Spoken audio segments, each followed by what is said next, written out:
اللهم ارفع البلاء عن الحرمين الشريفين عاجلا غير آجل، ولا تحرمنا الطواف بكعبته ولا الصلاة في روضة نبيه. اللهم لا تحرمنا الطواف بكعبته ولا الصلاة في روضته. لا تحرمنا من الجمع والجماعات، لا تحرمنا من أداء الصلوات. اللهم لا تحرمنا من الاجتماع للصلوات، اللهم لا تحرمنا من الاجتماع للصلوات.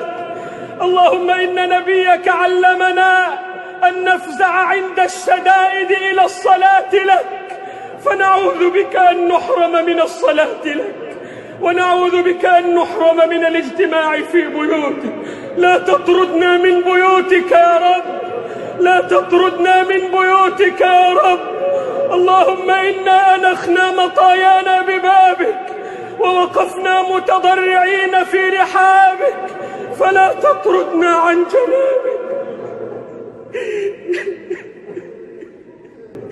اللهم اجعل هذا الوباء تذكيرا للعصاة والمذنبين، واجعله ردعا للظالمين والمتجبرين، واجعله حسرة على الكافرين والمنافقين.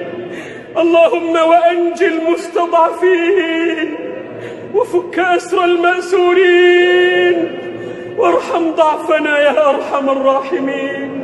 اللهم ارحمنا فإنك بنا راحم، ولا تعذبنا فأنت علينا قادر، والطف بنا فيما جرت به المقادير، إنك على كل شيء قدير.